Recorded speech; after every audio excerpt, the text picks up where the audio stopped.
to News Geelong on this Wednesday evening as we turn to the action-packed world of Geelong sport and our own flying hawk, Nathan Curry. Good evening, Nathan. Thanks very much, Rollo. Well, I'm down at the Geelong Football Club, and as you can see behind me, all the Cats boys are hard at work. But before we catch up with their coach, Chris Scott, we were down at Queen's Park to see the Geelong Amateurs beat Newcombe in the BFL over the weekend, and we caught up with their captain, Damien Zaparenkov, after he booted 9 majors for his side. It was a good win, and it's good to finally kick some goals. You spent 12 months out of football last year, travelling overseas. We came down here today expecting fireworks from you, and you didn't disappoint the crowd. Yeah, I think I told you before, Roll. I think you're my good luck charm. So every time we play, I want you there. And you booted. Well, your father reckons you should have booted 10, but you did the support as well when you kicked 9 straight. Yes, no, it was finally good to just kick them straight. Last week I kicked 1 goal 5, so it was good to kick them straight for once. And playing Newcombe Power, they impressed with their tenacity over the 4 quarters. Yeah, the last time I played them obviously was 12 months ago, having the year off. But yeah, they've improved heaps. They've improved a lot, and they gave us a good run for the money. And I think in the last quarter they actually outscored us. So I think they did well. Yeah, definitely. And it was good to see some of the combinations of experience and youth in the Geelong Amateur side. Lindsay Smith, yourself, Hugh Hunter, Travis Robertson down back, Jason Tom, Michael Sleeman, and a young man named Baden Dodd really turned it on. Yeah, no, he's a great pickup for us. He's a boy from Casterton, and he's just hard at the footy, really hard, and good skills, and yeah, he's going to be a force this year, definitely. And undoubtedly the facilities here and the ground conditions at Queen's Park suited the run-on game of Amos today. Definitely the wide expanses of Queen's Park definitely helps our style. Definitely got a good lot of young runners out there on the wing, Richie Kangas and Mason Wood, and yeah, those boys love it out here. Have you feel the competition may have lifted that little notch again this year because Tim Clark wasn't all that happy about the 96-point win after the game? Yeah, well, our thing here at Amos is we want to play 4 quarters, and today I think we probably played 2.5, so that was a bit disappointing, but yeah, no, the competition definitely has. Anglesea, obviously big improvers. Ocean Grove, again, big improvers. So it's definitely a even competition. Besides, you got a couple teams down there, but probably the 6 or 7 teams that are really close, yeah.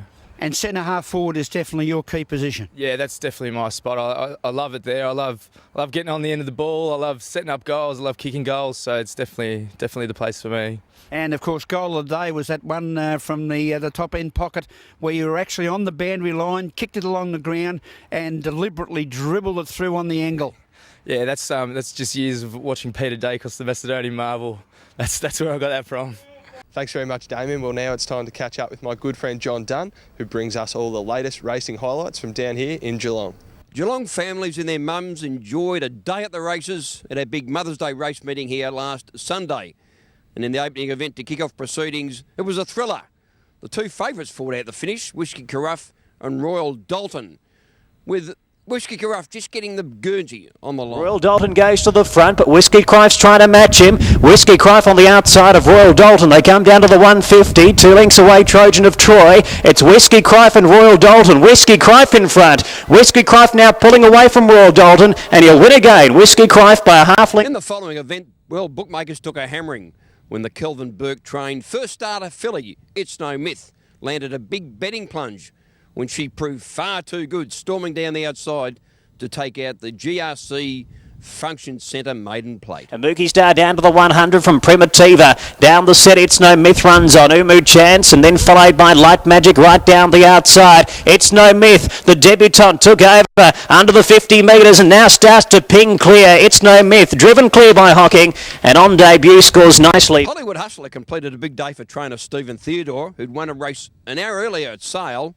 And here at Geelong, the 3-year-old, he proved too good with a barnstorming finish in the Charles Rose maiden plate. Fado in front, down towards 100 metres. Hollywood Hustler trying to close. It's Fado and Hollywood Hustler. Hollywood Hustler on the outside of Fado. Now goes to it. Fado, Hollywood Hustler. Hollywood Hustler, Fado. Head bobber. And I'm going to go with the outside Hollywood Hustler. The Lee Hope trained galloper Guru Bob, he also landed some sizable bets when he proved far too strong for his rivals in race number 7. Holy Brom comes down the outside. Guru Bob gets his chance now. He takes over from Bella's Cry. Holy Brom starts to lift down the outside. No Kiwi Cat. It's Guru Bob in front. Holy Brom wanted to duck in. Guru Bob fighting enough. Guru Bob going on to score its second career win. And that's the wrap-up from our big Mother's Day race meeting here last Sunday at Geelong.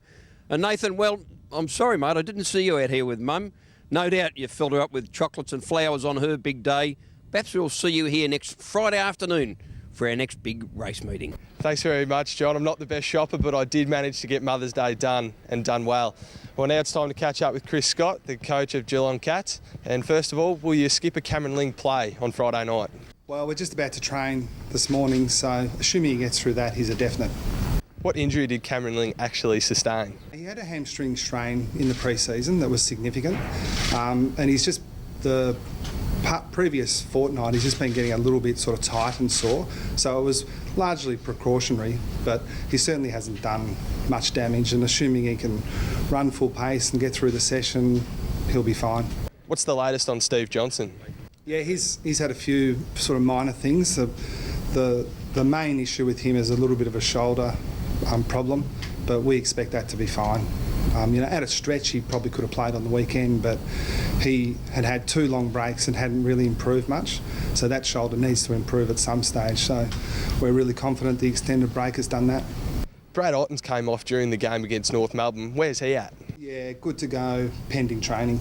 We expect him to be okay. Collingwood said Jolly won't be playing. How much of a factor is that going to be? Oh, I think he's a very good player. I think he's been very important to them over the past 18 months or whatever it is. But I know Cameron Wood reasonably well as well. I rated him as a young player in Brisbane. He's going to present a challenge to Brad and our other ruckman. How much influence it all has, time will tell, but I read Mick Moldhouse's comments this morning and they're spot on. You can win as many hit-outs as you like. If you don't win the clearances, what's the point? Thanks for your time, Scotty. We'll catch up with you again on Friday night before you clash with Collingwood. Well, that's it for me tonight. I'll be back on Friday night, as I mentioned earlier, but until then, it's back to you, Rollo. Thank you, Nathan. Another 6-pointer. And now for the latest Geelong weather information for the next 6 days. It's a very good evening to our own sparkling Lani Salathiel. Good evening, Lani. Thank you, Graham. I hope you've got your winter woolies on because it's looking like this cool weather is sticking around. Let's take a look over the next week what the forecast has in store. For tomorrow, Thursday, it will be a cloudy day with some showers, becoming less widespread by early evening with an expected top of 15. For Friday, we'll see a cloudy day with some scattered showers possible in Geelong and a top of 16 again. Starting the weekend, Saturday will be a cloudy day with some isolated showers around Geelong and a top of 15. For Sunday will also be a partly cloudy day. Isolated showers expected as well and a top of 16. To start next week off on Monday, continuing with cloudy conditions and isolated showers, a top of 16. While Tuesday will be a partly cloudy day, probably the only day without showers, a top of 16. And today we saw cloudy conditions, showers with hail becoming less widespread later this evening, with the chance of thunderstorms also possible tonight, and a top temperature of just 13. It was absolutely freezing. And that's the weather outlook for the coming week. Have a pleasant evening, and in the meantime, it's back to you, Graham. Thank you, Lani. And thank you for being with us on News Geelong. To Jody Macklin and the pending new arrival, remember, take your time and smell the flowers. From all the team at News Geelong, have a pleasant evening and a very good night.